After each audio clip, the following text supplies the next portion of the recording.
recurrentemente y también aquellos que nos están visitando por primera vez.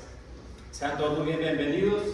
Vamos a comenzar, hermanos, lamentablemente, nuestra última clase. Y digo lamentablemente porque creo que el tema es un tema muy importante, ¿no? De nuestra clase de cómo es Dios. Quisiera, hermanos, recordar cuál ha sido el propósito de estos estudios. Cuando nosotros venimos a adorar a Dios, cuando nosotros sentimos que tenemos que darle la gloria a Dios, lo podemos hacer de dos maneras: creyendo lo que otros dicen que a Dios le gusta, o conociendo a Dios realmente. Recuerden el ejemplo de cuando usted lo invita a un cumpleaños, ¿no? Pero es una persona que usted no conoce, pero alguien más la invitó y normalmente pues uno lleva un regalo, ¿no?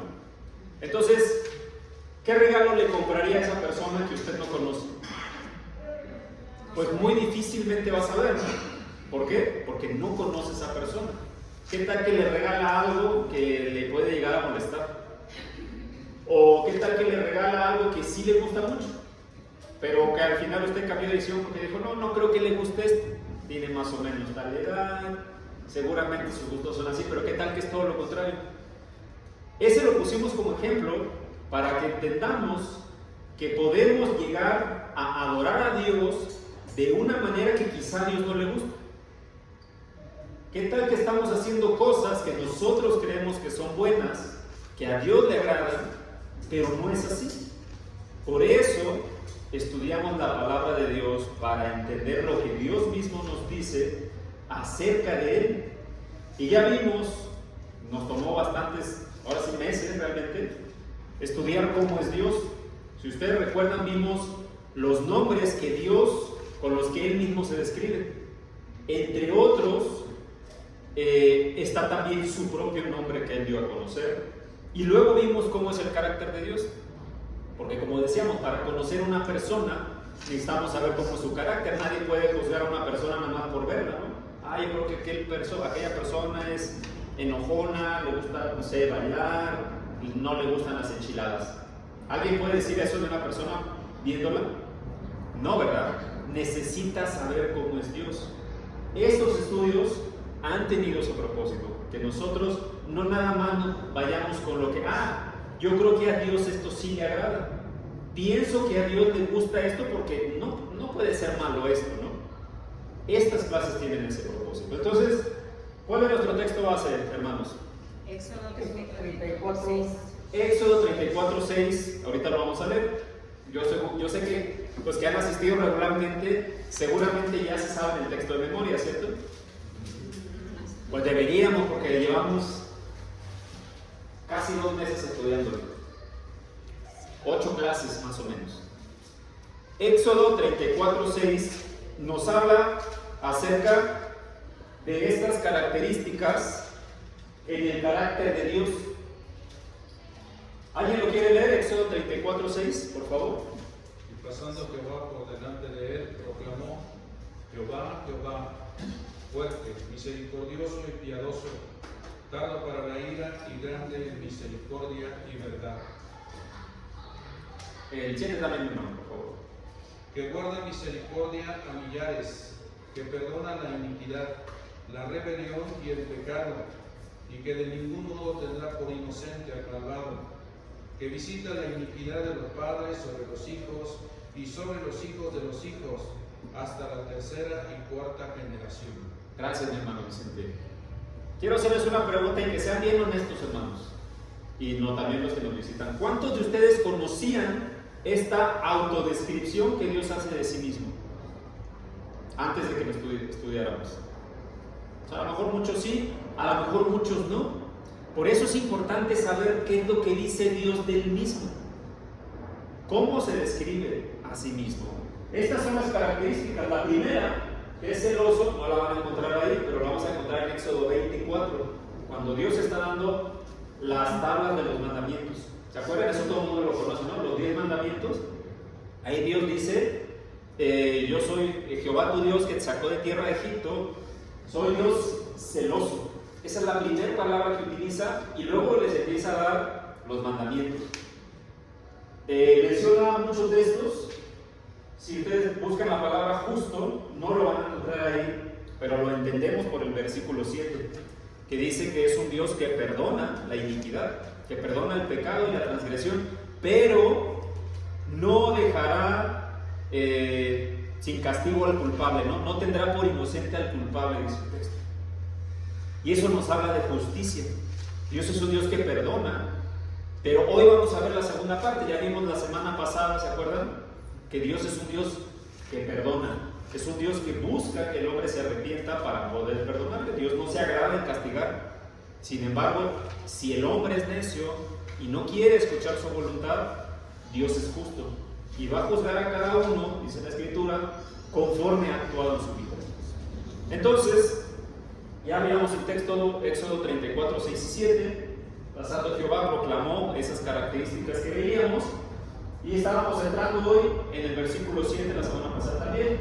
Guarda misericordia a millares, ¿no? Millares que no es que no haya pecado, porque aquí dice, perdona la iniquidad, la rebelión y el pecado, pero que de ningún modo va a tener por inocente al malvado, al culpable, dicen otras versiones, otras traducciones. Y luego describe esto, ¿no? Visita la iniquidad de los padres sobre los hijos y sobre los hijos de los hijos hasta la tercera y cuarta generación. Hoy nos vamos a centrar en eso, ¿no? Ya habíamos visto esto, lo vamos a brincar. Un segundito, mis hermanos. Creo que... acá está. Habíamos dividido nuestro texto base, en este caso Éxodo 34, 7, en tres secciones, ¿no? Esta que habla de misericordia, esta que habla de justicia y esta que habla de castigo, ¿no? El castigo de darle al malvado lo que se merece, porque al justo ya le dio también lo que se merece, ¿no? Que es el perdón. Ahora, vamos a centrarnos en esto. ¿Se acuerdan que la semana pasada leímos un texto de Ezequiel, capítulo 33? Vamos a verlo nuevamente. Dice Ezequiel, capítulo 33, versículos 14 al 16 y luego el 19. Fíjense cómo este texto completo, en Ezequiel 33, habla acerca de la justicia de Dios. Dice Ezequiel 33, 14 al 16, dice: pero cuando yo diga al impío, o sea, al pecador, al malvado, ciertamente morirás por lo que has hecho, si él se aparta de su pecado y practica el derecho y la justicia, si el impío devuelve la prenda, restituye lo que ha robado, anda en los preceptos de vida sin cometer iniquidad, ciertamente vivirá. Dice otra vez el texto, en resumen dice: si el malvado, si el impío se arrepiente, ciertamente vivirá, no morirá. Ninguno de los pecados que ha cometido le será recordado. Pregunta: ¿cuál es el requisito que Dios pone para perdonar al malvado? Que se arrepienta, ¿no? Aquí hay un resumen en el versículo 19, ¿no? Cuando el impío se aparta de su maldad y practica el derecho, o sea, cumple las leyes de Dios, no está hablando de derecho civil, sino las leyes de Dios, y la justicia, vivirá por ello. Y eso suena bien, ¿no? Qué bueno que Dios perdona, ya lo vimos en la clase pasada. Vamos a ver la otra parte. Ezequiel, el mismo, 33, pero ahora versículos 12 y 13, y luego 17 y 18. Nuestra hermana Ceci, por favor, ¿puede leer el texto?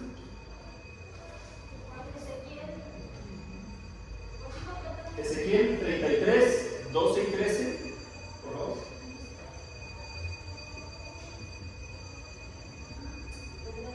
Sí, hermana. Y tú, hijo de hombre, di a los hijos de tu pueblo: la justicia del justo no lo librará el día que se revelare, y la impiedad del impío no le será estorbo.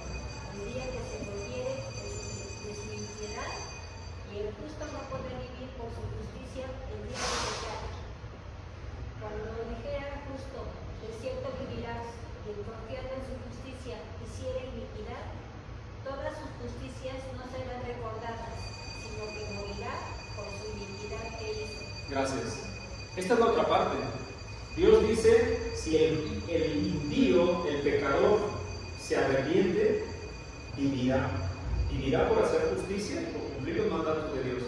Pero fíjense lo que dice esta otra parte del mismo texto. Si el justo, confiado en que es justo, no, yo soy bueno, no pasa nada, ¿no? Dice, si ese justo de repente peca, ninguna de las cosas que hizo con justicia le van a ser cortadas. ¿Por qué? Por la iniquidad que hizo. Eso habla de la soberbia, ¿no? Yo soy bueno, no me va a pasar nada. Una cosita mala que haga, Dios me la va a perdonar. Pero eso es actuar, vamos a ver más adelante, es actuar, digamos, con albedrío, ¿no? Con alevosía. Sabiendo que Dios es perdonador, voy a pecar porque Dios me perdona. Eso es lo que dice el texto, fíjense el resumen en el versículo 17 y 18. Luego dirán los hijos de tu pueblo, no es recto el camino del Señor, el camino de ellos es el que no es recto. Es lo que está diciendo, ¿no? Porque dice, oye, ¿cómo Dios va a inculparme por una cosa que hice mal? Mucha gente ve injusto los juicios de Dios. Oye, pero yo siempre he sido buena persona, ¿por qué me pasan estas cosas? ¿Realmente es buena persona? Acuérdense lo que decía al principio del versículo anterior. Solamente Dios perdona al que se arrepiente y al que cumple su palabra. Hay una frase muy famosa que dice, no es lo mismo creer en Dios que obedecerlo. Si yo pregunto ahorita a los que estamos aquí quién cree en Dios, todos vamos a levantar la mano. Pero la pregunta es, ¿quién obedece a Dios? Porque Dios no toma en cuenta únicamente que creamos en Él, que existe, que hay un Dios, que hay un Creador. Lo que toma en cuenta Dios es la obediencia, que lo que dice su palabra lo cumplamos. Más aún si ya lo sabemos, eso es lo que dice acá. Si ya sabes lo que Dios pide y aún así creyéndote justo actúas de manera contraria, dice el justo morirá. Versículo 18, cuando el justo, fíjense, se apartare de su justicia y hiciera iniquidad, morirá por ello.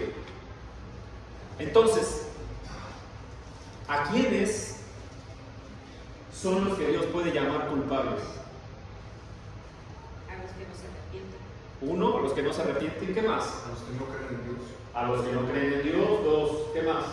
Los soberbios. A los soberbios, vamos a ver ahorita Los que eso. no obedecen. Los que no obedecen, ¿se dan cuenta?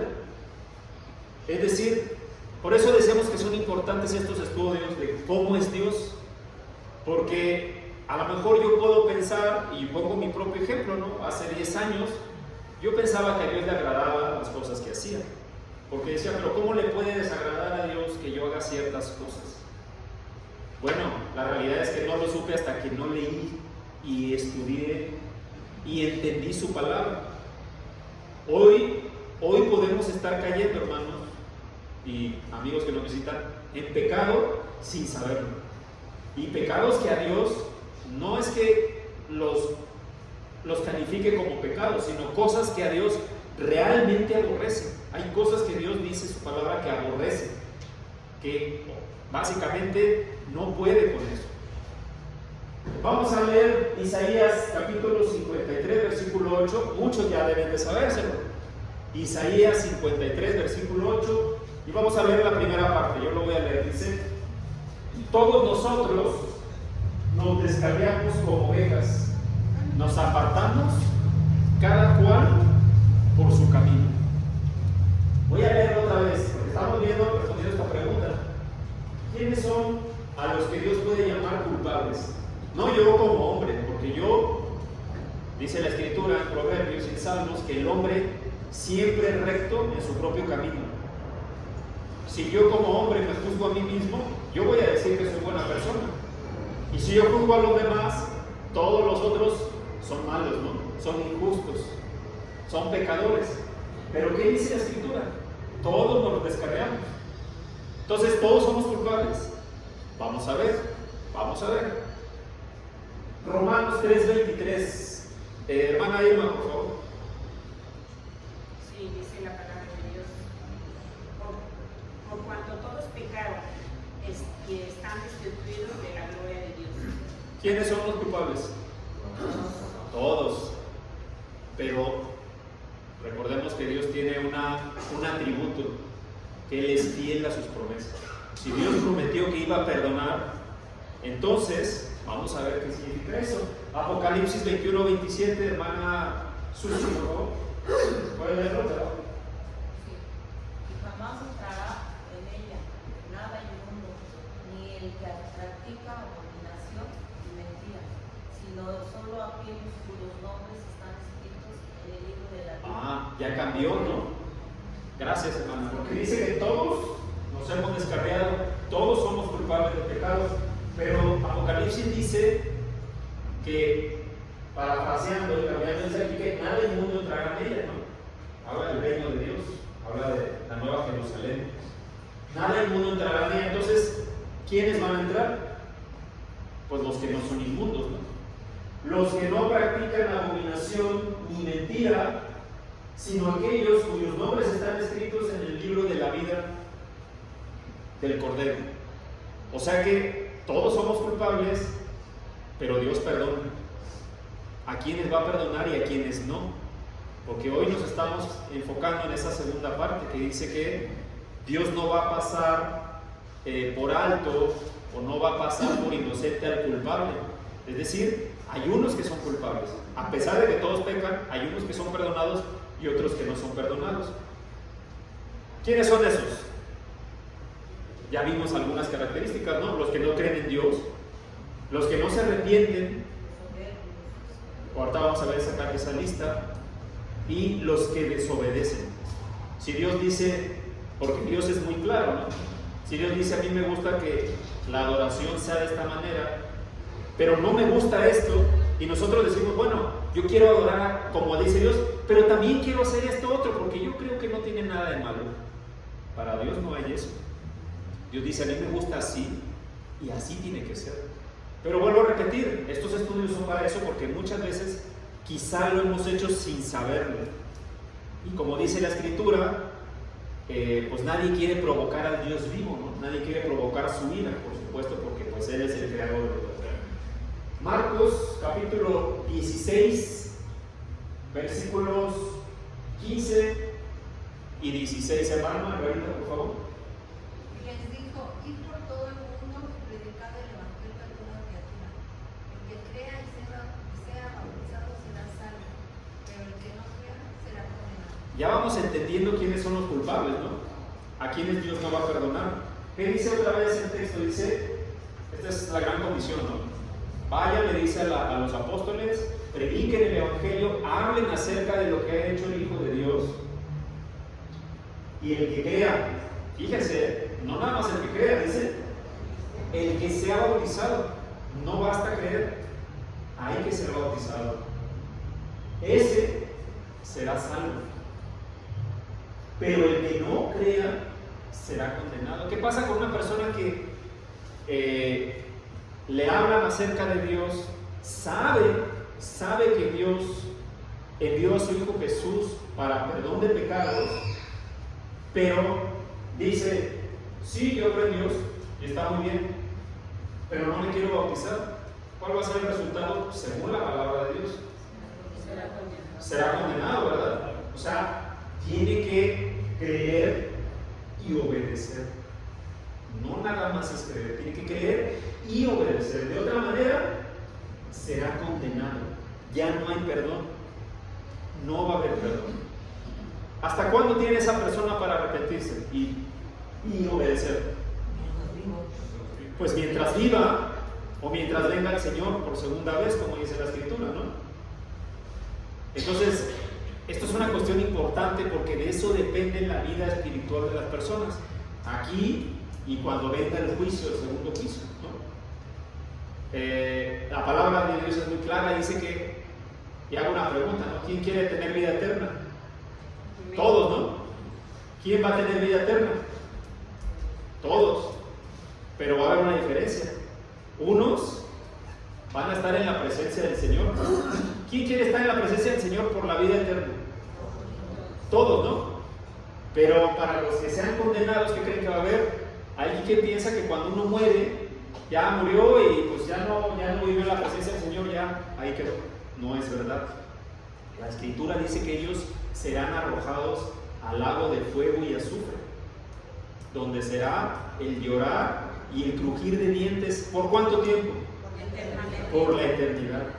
Ahí va a haber arrepentimiento, pero ya no van a poder obedecer, ya no va a haber oportunidad porque el juicio ya va a haber pasado. Entonces, esas personas son a las que Dios puede llamar culpables.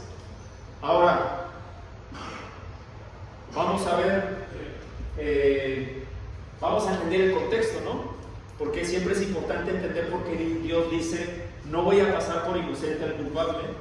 Y además visito la iniquidad de los padres sobre los hijos y los hijos de los hijos hasta la tercera y cuarta generación. ¿Por qué dice eso Dios? Bueno, si ustedes recuerdan en Éxodo 32, Dios había dado la ley ya en Éxodo 20, las primeras 10 mandamientos, pero no nada más esa es la ley de Dios, al menos la del Antiguo Testamento.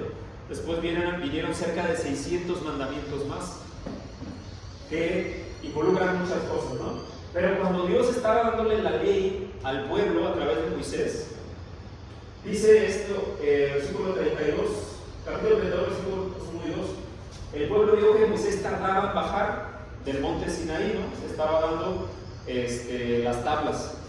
Y luego, ¿qué pasó?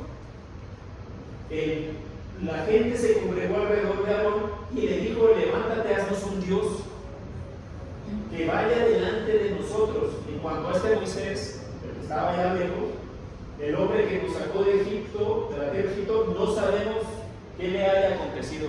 Se desesperaron, ¿no? Moisés dijo, voy a hablar con Dios porque me va a dar la ley. Ya les había dado una parte, voy a que me dé el resto de la ley y voy a regresar. Y el pueblo que dijo, tengo miedo, se desesperó. Aarón, haznos un Dios, queremos adorar a un Dios. El problema es que el pueblo no tenía confianza en Dios. Porque a veces creemos, hermanos, que la adoración, el tener fe, es ahí como pasan en las películas del Antiguo Egipto, ¿no? Que se arrodillaban, estaban haciendo así. No, eso no es. Y ahorita vamos a ver ese tema de la idolatría, porque ese es todo el contexto. Todo el contexto es la idolatría. Ahorita vamos a ver eso para no adelantarnos. Éxodo 21. Y habló todas estas palabras diciendo, esto es previo, ¿no? A que Moisés se haya ido, dice. Le dijo al pueblo, yo soy el Señor tu Dios que te saqué de la tierra de Egipto de casa de servidumbre. El pueblo ya ha estado 400 años esclavizado.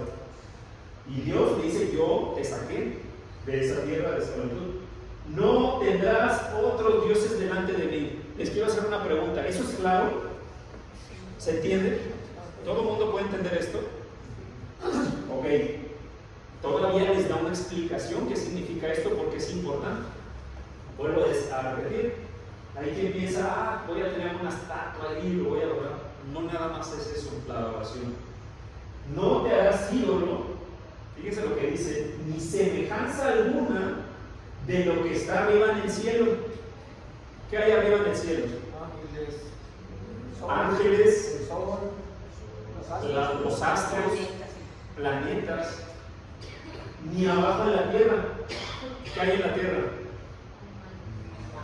Animales, hombres, la naturaleza misma, ni en las aguas debajo de la tierra. Y fíjense, eso es importante, ¿eh? Porque dice Dios, no vas a adorar a nada básicamente que sea creado. ¿Qué es creado? Todo lo que podemos ver. Los ángeles son creados, son creación de Dios. El hombre es creación de Dios. La naturaleza es creación de Dios. Los astros es creación de Dios. Los animales es creación de Dios. No los vas a adorar ni los vas a servir, porque yo, el Señor, tu Dios, soy un Dios celoso. Fíjense lo que dice. El pueblo ya sabía estas palabras y ¿qué hizo en el capítulo 30? Hagan un becerro. ¿No era claro esto? Bueno, hoy puede que estemos cayendo en lo mismo y puede que estemos poniendo nuestra confianza en cualquier otra cosa que no es Dios, que puede estar arriba en los cielos como como pueden ser las estrellas. Hay quien puede poner su fe en lo que son las estrellas o los astros. Hay quien puede, en los horóscopos, hay quien puede poner su fe, su confianza en lo que está en la tierra, el mismo hombre, la naturaleza. Yo me acuerdo allá en Perú, ya les he dicho mucho, hay una corriente, pues idólatra, no lo podemos llamar de otra manera porque así lo llama la Biblia, que adoran a la tierra, a la madre tierra. Pero lo que no saben es que la tierra es una creación de Dios. Entonces no puedes adorar, eso es lo que dice el texto, no puedes adorar nada que Dios haya creado. ¿A quién es el único que tienes que adorar y tener fe y confianza? En Dios. ¿Por qué? Aquí dice las consecuencias. Porque yo soy un Dios y soy celoso. ¿Qué pasa que no cumple esto? Aquí dice: castigo la iniquidad. O sea, es decir, si ustedes desobedecen, fíjense, es el primer mandato. Por eso yo decía, Dios, hay cosas que definitivamente Dios aborrece. Y esa, la primera de todas, es la idolatría. La idolatría. Cualquier cosa donde pongamos nuestra confianza y que no es Dios, ya dijimos un montón de cosas, el Feng Shui, el horóscopo, a veces ponen su confianza en la energía, en otras cosas, ¿no? Muchas cosas. Todo eso, no lo digo yo, no lo dice la Iglesia de Cristo, está aquí en la Biblia. Dios es muy claro, dice, nada de eso debes de poner tu confianza. Entonces el pueblo tuvo miedo, ¿no? Moisés subió al monte Sinaí a recibir la ley, el complemento de esta ley, y el pueblo ya estaba haciendo exactamente lo que Dios les había dicho no hagan. Todo esto es para entender el contexto, ¿no? Y entonces, pues, ¿qué pasó? Tuvieron, pues, consecuencias, ¿no? Porque Dios dice que castiga eso. Especialmente eso es algo que Dios prohíbe, aborrece y castiga, si es que no hay arrepentimiento. Claro, alguien puede decir, no, pues yo hice eso en mi vida pasada, claro. Pero si no hay arrepentimiento, entonces a ese es al que Dios no va a pasar por inocente, porque ese hombre ha desobedecido su ley. Vamos a leer entonces la segunda parte del texto, Éxodo 34, 7, donde dice: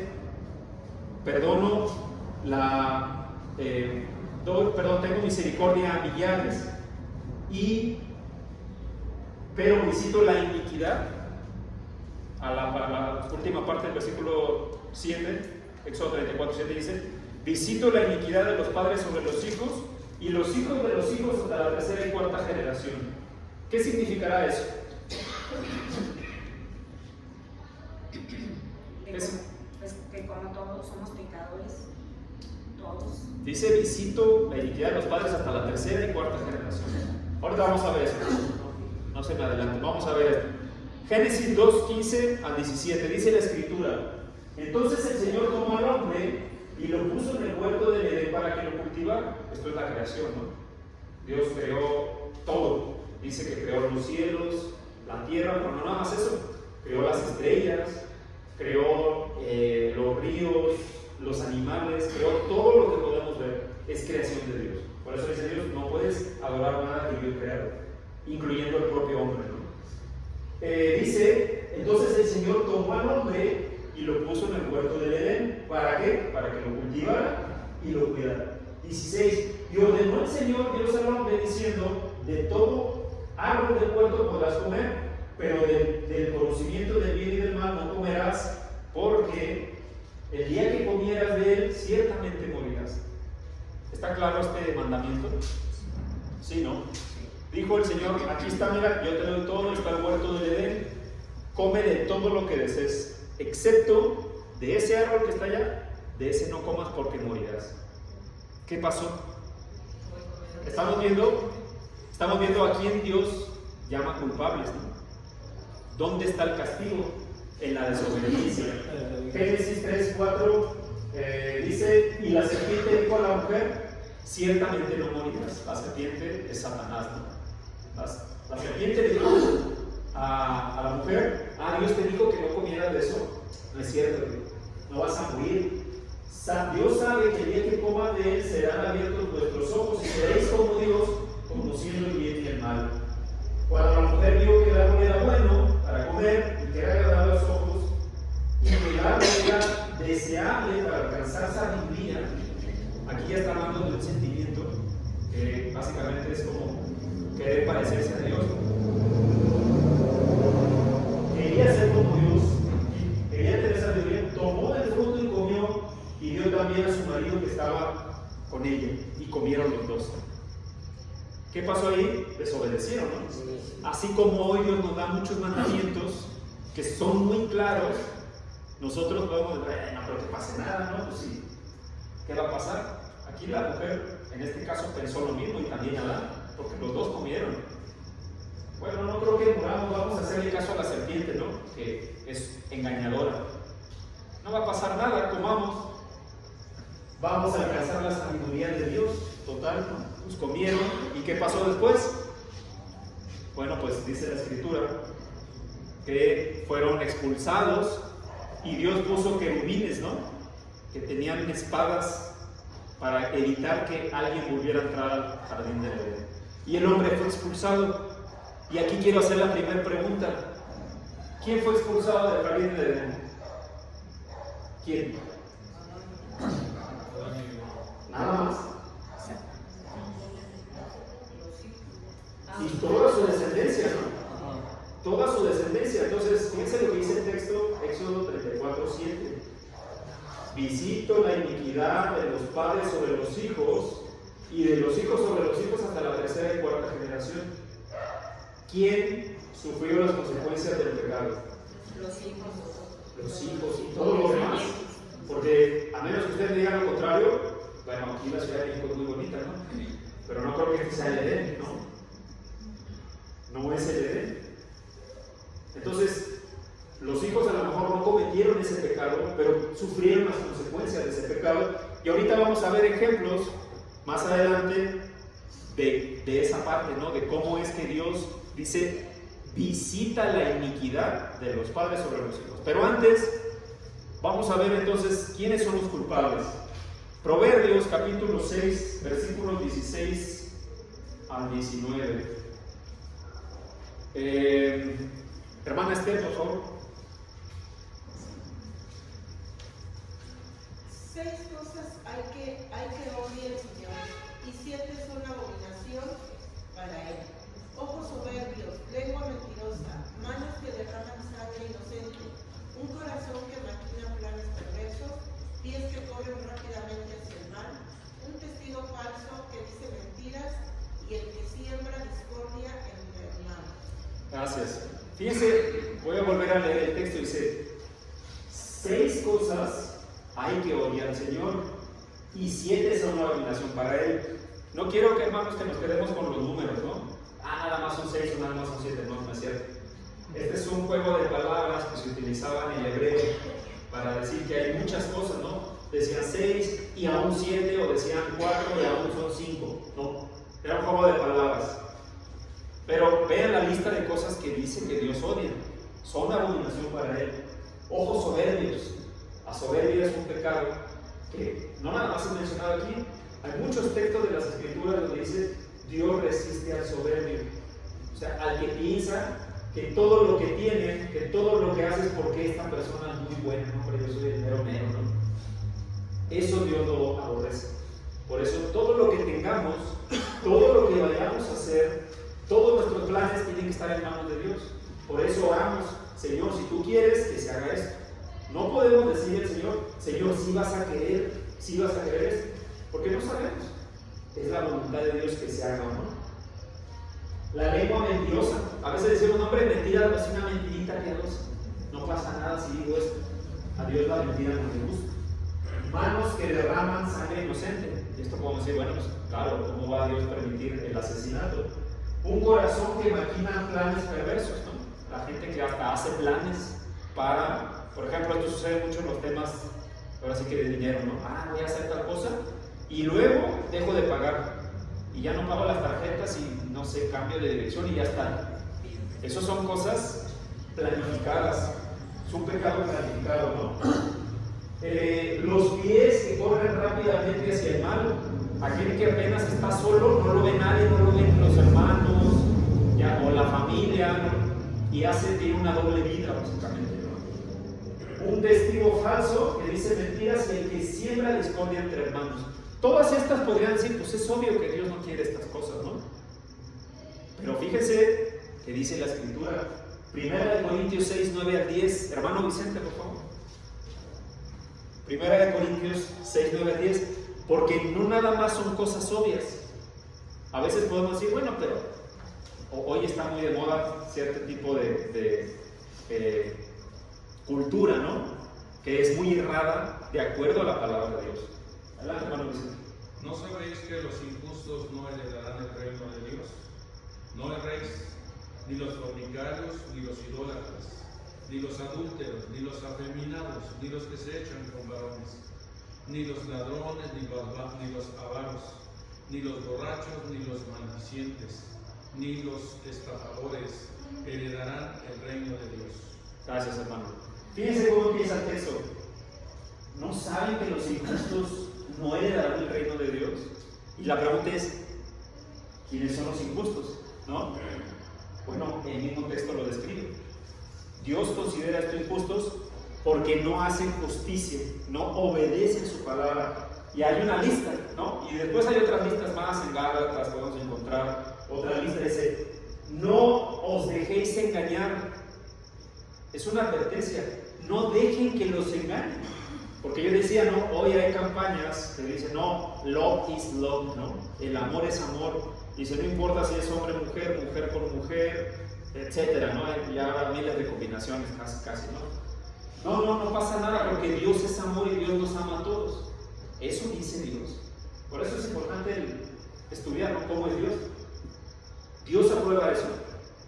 El mundo dice que sí, ¿no? Y hace marchas y bueno, todo el mundo es libre de expresarse. Pero Dios se agrada en eso. Aquí dice, ¿no? No se dejen engañar, porque la presión social, la presión hasta política, vamos a ponerlo, y no me quiero meter en esos temas pues que causan controversia, pero la presión que hay es que si tú no aceptas eso, tú eres un retrógrado, tú estás mal, tú odias a la gente. No es verdad. Dios no odia a nadie, pero aborrece el pecado. Dios quiere que todos nos arrepintamos. Por eso dice, perdona la iniquidad. Si alguien se arrepiente, Dios lo perdona. Bueno, se arrepiente y obedece, ¿no? Dios lo perdona. Pero ¿qué tal si no se arrepiente? No se dejen engañar. Ni los inmorales, ni los idólatras. Ya hablamos de la idolatría, ¿no? Y los inmorales, pues creo que es una palabra que todos conocemos, ¿no? La inmoralidad en muchas formas, hasta la manera en que hablamos, la manera en que nos comportamos. Ni los adúlteros, ni los afeminados, ni los homosexuales, ni los ladrones, ni los avaros, fíjense, hasta la avaricia, ¿no? Ni los borrachos, ni los difamadores, ni los estafadores, esos no van a entrar al reino de Dios. Eso es lo que Dios dice. Después, como decía el hermano, ¿se acuerdan que vino a predicar? Y también creo que nuestro hermano Ricardo dijo una prédica, ¿no? No tienes que obedecer la palabra de Dios si es que no quieres entrar al reino de Dios. Pero si tú quieres agradar a Dios, hay que obedecer. Esos, los culpables, son los que no obedecen sus estatutos y mandatos. Así como el pueblo, ¿no? Se fue Moisés, pero Dios dijo que no hagamos ídolos. No pasa nada, hagamos un becerro. Y pasaron cosas, ¿no? Marcos capítulo 3, versículos 28 al 30. En verdad os digo que todos los pecadores serán perdonados a los hijos de los hombres y las blasfemias con que blasfemen. Pero cualquiera que blasfeme contra el Espíritu Santo no tiene jamás perdón, sino que es culpable de pecado eterno. Hay un pecado que Dios no perdona, que es la blasfemia al Espíritu Santo. Y a veces no llegamos a entender esto, ¿no? A veces pensamos que es una persona que se pone, por así decirlo, a pelear con el Espíritu Santo y a decir cosas, ¿no? No es verdad o lo que sea. No se refiere a esto.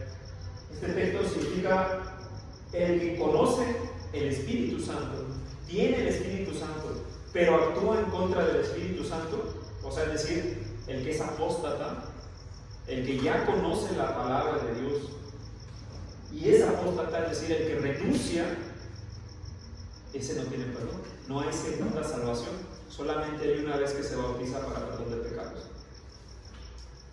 Quería ponerlo como un pequeño paréntesis de un pecado que Dios ya no perdona, que es justamente el pecado contra el Espíritu Santo. ¿Quién tiene el Espíritu Santo? Los que lo han recibido, ¿no? Y los que pecan a pesar de eso, ya no tienen perdón.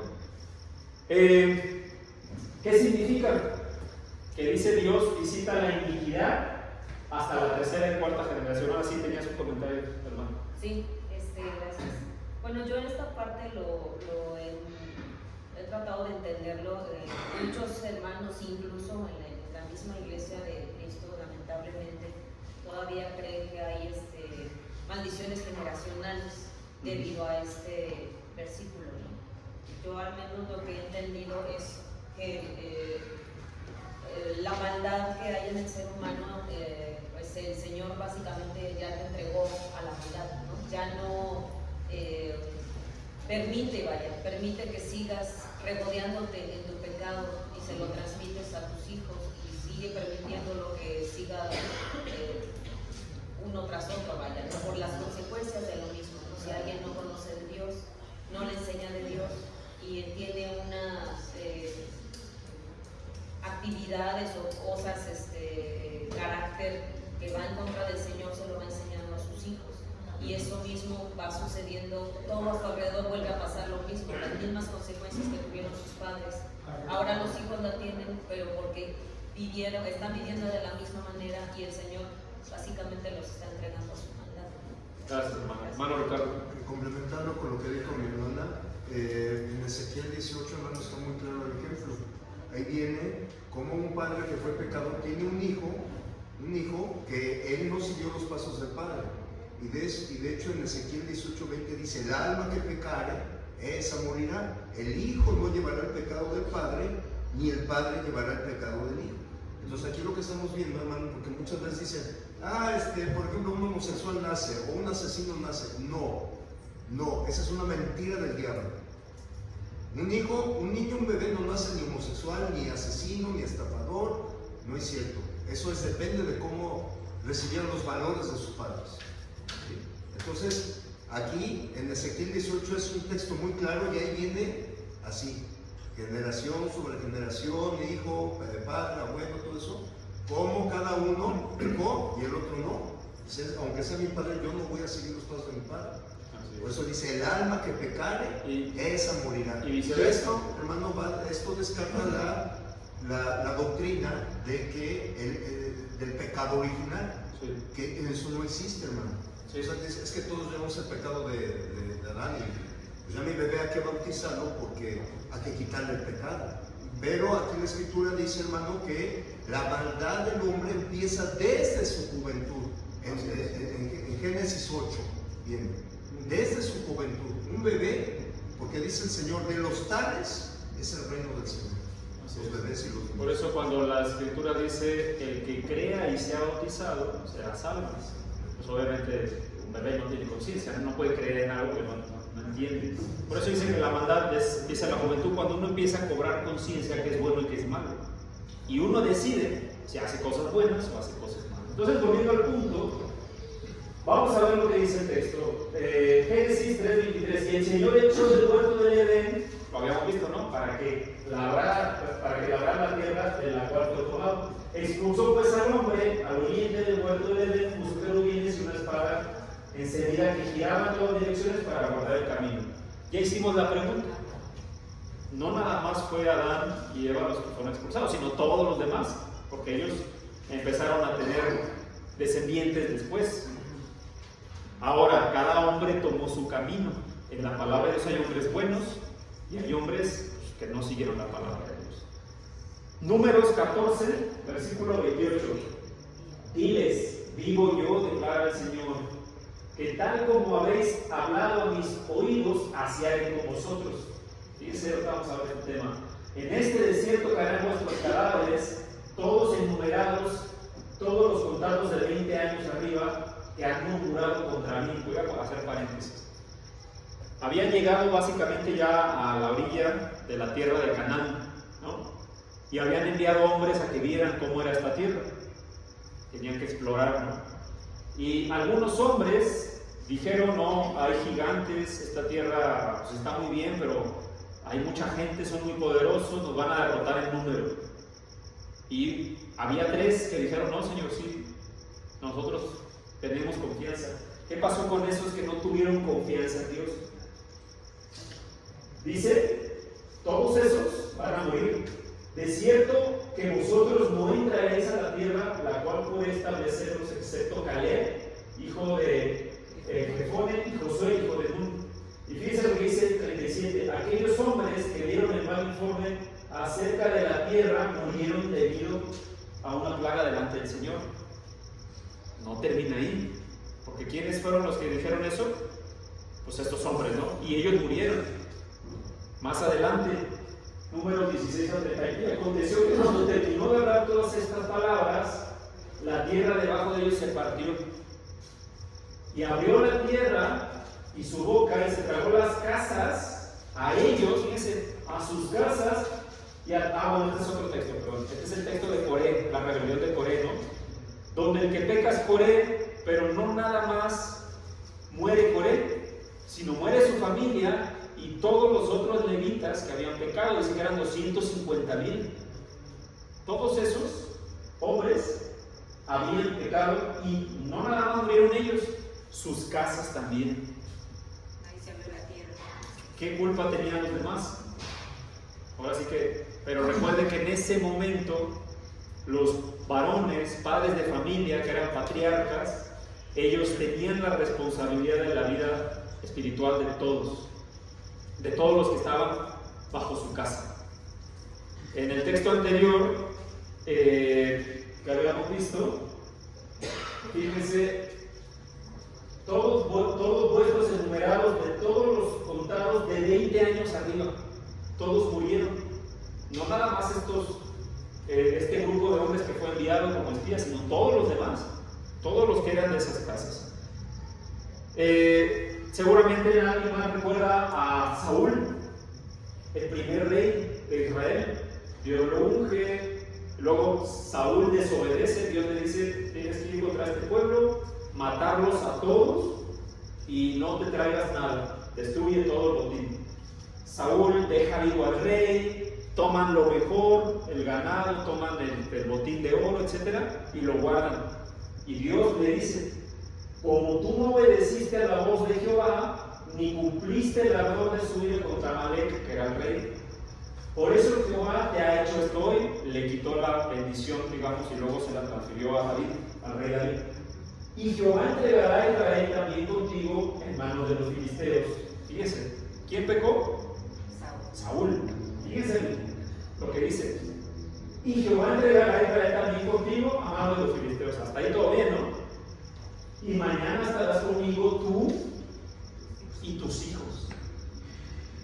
Y Jehová entregará también al ejército de Israel en manos de los filisteos. Samuel 31:2, ahí donde finalmente son muertos, ¿no? Y siguiendo los filisteos a Saúl y sus hijos, mataron a Jonatán, a Abinadab y a Malquisúa, hijos de Saúl. Pagaron las consecuencias de su padre. Y hay que entender el contexto, ¿no? Siempre que había reyes y estos eran depuestos violentamente, porque antes no había otra manera, ¿no? Tenían que matar a toda la generación completa, porque si no corrían el riesgo de que años después, y que de ahí nacen muchas películas, ¿no? Que después el hijo se fue por allá escondido y después se levanta 20 años después, ¿no? Eso no se podía permitir en aquellas épocas, y por eso tenían que cortar a toda la familia, a todos los descendientes. La voluntad de Dios, hermanos y amigos, sin embargo, a pesar de que Dios es un Dios que castiga la iniquidad, y que ya hemos visto el ejemplo que decíamos, ¿no? Si un padre lamentablemente, y vamos a tomar este ejemplo, si un padre es un alcohólico y golpea a su mamá y golpea a los hijos, lo más probable no es una ley escrita en piedra, pues, pero lo más probable es que el hijo o los hijos van a desarrollar también violencia. Y en algún punto van a ser violentos, a lo mejor con su propia familia, o cuando ellos ya sean adultos y tengan hijos, puede que sean así también. Y los hijos de ellos van a ver ese ejemplo y muy seguramente se va a transmitir familia a familia. No siempre es así, pero es muy común. De hecho, cuando me acuerdo hace mucho tiempo leí un estudio donde hablaba de los asesinos seriales, ¿no? Y estos hombres asesinos seriales que matan ya casi por vicio, porque si no, no se sienten bien, hacían un estudio y casi todos, casi una gran mayoría, venían de familias disfuncionales, así se les llama, pues no, pero bueno, el punto es que eran familias donde había gran violencia, mucha violencia. El padre o tenía algún tipo de adicción, o era golpeador, maltratador, o lamentablemente inclusive abusador, ¿no? De los hijos, de los padres, etc. Eso deja una huella invariablemente en la mayoría de las personas. Si esas personas pues en algún momento conocen a Dios, ellos pueden transformar su vida, por supuesto, no necesariamente tienen que caer en eso. Pero cuando el texto dice Dios visita la iniquidad, dice visita la iniquidad de los padres sobre los hijos. O sea, no significa que Dios está castigando al hijo, sino que está viendo cómo las consecuencias del padre afectaron al hijo y muchas veces a otros hijos. En efecto, como decía nuestra hermana, este tema de que hay maldiciones generacionales o eso no, digamos, no es bíblico. No es bíblico. Ahora, si alguien piensa eso que puede suceder, bueno, la manera en que definitivamente puede estar tranquilo que eso no existe o que no va a afectar en su vida, pues es obedeciendo la palabra de Dios. Porque Dios a sus hijos los cuida, los protege, ¿no? Y hay muchas promesas acerca de ello en las Escrituras. Dios, a pesar de que es un Dios que castiga, Dios es un Dios perdonador. Su voluntad es que el hombre proceda al arrepentimiento. Primera de Juan 1:9: si confesamos nuestros pecados, dice la Escritura, Él es fiel y justo para perdonar los pecados y limpiarnos de toda maldad. ¿Cuál es el requisito para que Dios perdone? Confesar nuestro pecado y arrepentirnos, por supuesto, y luego obedecer, ¿no? Definitivamente. Pero es la única manera. Dios no va a perdonarnos si hoy yo peco y digo, bueno, pues me arrepiento, y mañana vuelvo a pecar, y pasado igual, y todo el tiempo estoy pecando conscientemente. Dios no perdona eso. A menos que un día diga yo, ¿sabes qué? Ya, Señor, ya quiero dejar este pecado, no quiero volver a pecar. No sabía que estas cosas no te agradaban, Señor. Ahora ya lo sé, ya sé cómo es Dios. Y quiero agradarte. No quiero agradar al hombre, no quiero agradar a nadie, absolutamente más que a Dios. Entonces, Él es fiel y justo, sin importar el pecado. Teníamos un ejemplo, ¿no?, que ponía mi papá, que a una persona le dijo, oye, un ejemplo, ¿no? Si el Chapo se arrepiente, es un ejemplo de una persona que sabemos que ha causado mucha maldad, ¿no? Y así seguramente muchas personas, vamos a poner en años, siglos anteriores, ¿no? Genghis Khan, un tipo que conquistó gran parte de Asia y mató cientos de miles de personas. ¿Qué tal si se hubiera arrepentido? ¿Dios lo iba a perdonar? Sí lo iba a perdonar. ¿A mucha gente le hubiera parecido injusto? Seguramente. Pero los pensamientos de Dios, la justicia de Dios, no es la justicia del hombre. Lo mismo, Moisés, un hombre que llevó al pueblo, lo liberó de la esclavitud, muy bueno, se equivocó en algo y Dios no le permitió entrar a la tierra de Canaán. Oye, ¿será justo? Toda la vida había sido justo, o gran parte de su vida había justo. Se equivocó en una cosa. ¿Será justo que Dios no lo deje entrar a la tierra prometida? Pues es justo, porque Dios quería mostrar un punto con eso, ¿no? Entonces, lo importante es que Dios pide que nos arrepentamos. Lucas 31, 5:31 al 2. Respondiendo Jesús le dijo, los sanos no tienen necesidad de médico, sino los que están enfermos. No he venido a llamar a justos, sino a pecadores al arrepentimiento. Hay quien puede decir, oye, en la iglesia todos, hombres, olvídate, todos son pecadores. Así es. La iglesia no está llena de personas que no pecan. Todas estas personas pecan. Porque esos son los que tienen necesidad de un médico. ¿Qué persona que está sana se la pasa visitando al doctor a cada rato? A menos que le dé algo al doctor, ¿no?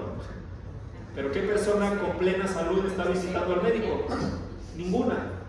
Dice, ese es un ejemplo que puso el Señor Jesús, ¿no? Yo he venido, dice el Señor, a llamar a pecadores al arrepentimiento, no los justos, no tienen necesidad. Entonces, parafraseando esto, ¿quién tiene necesidad de arrepentimiento? El pecador. Es decir, todos nosotros, todos tenemos necesidad. Y el que no lo crea, la Biblia lo califica como soberbio. Y dice Dios, dice la Escritura, Dios aborrece al soberbio. El que cree que no necesita a Dios, dice en el Salmo, el necio dice, no cree que hay Dios.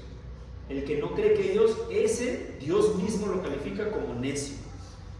Entonces, para terminar, no nada más nuestra clase de hoy, sino para terminar el ciclo de estudios, ¿cómo es Dios?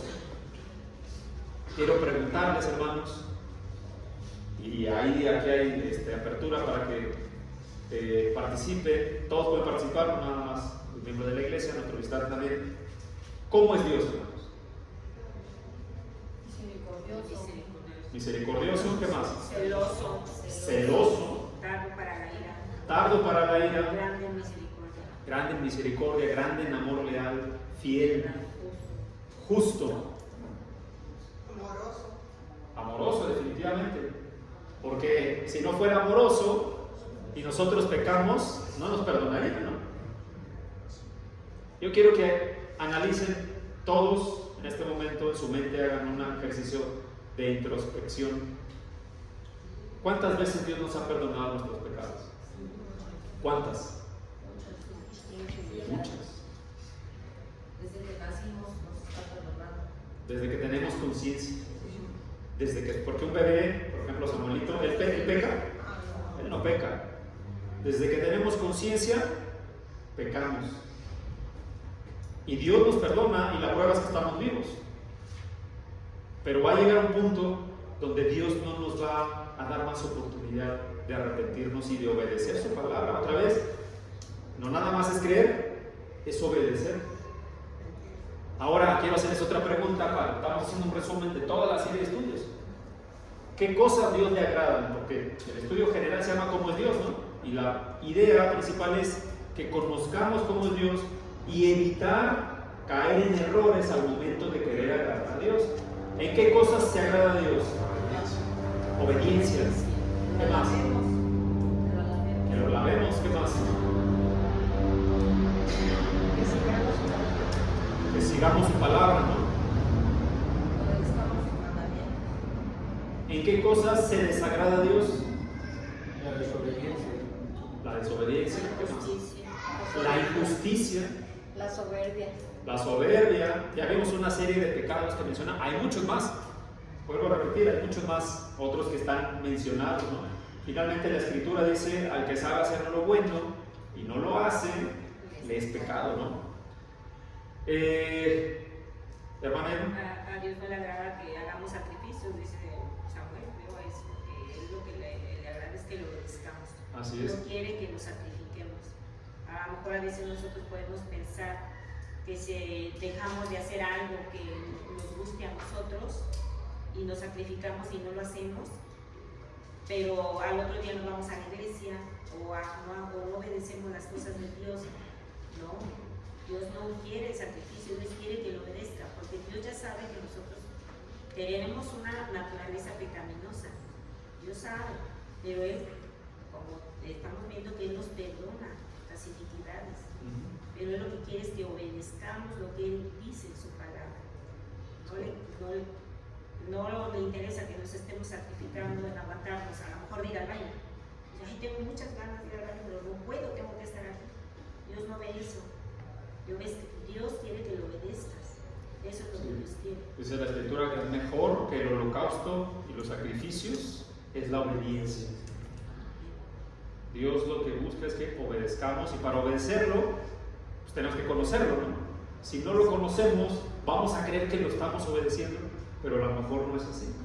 Una vez más, hermanos, estos estudios que concluyen hoy tienen el propósito justamente de eso, que no, como decía el texto, no se dejen engañar, no nos engañemos a lo mejor a nosotros mismos. Hay cosas que Dios quiere y hay cosas que Dios no quiere, y Dios es extremadamente claro. No hay zonas grises, es que no sé si esto le agrada a Dios o no. No, Dios es muy claro, esto es aprobado, esto no es aprobado. Espero que esta serie de estudios, hermanos, haya sido de provecho, que nos sirva, que nos ayuden a conocer al Señor y que finalmente nos ayuden a obedecerlo. Si no hay más dudas o preguntas, hermanos, que Dios les bendiga. Vamos a empezar a mandar la serie por, no sé si se fijaron, salieron 201 diapositivas de casi 5 meses, 6 meses. Así que vamos a mandar en PDF eso y los videos, porque todos están grabados afortunadamente.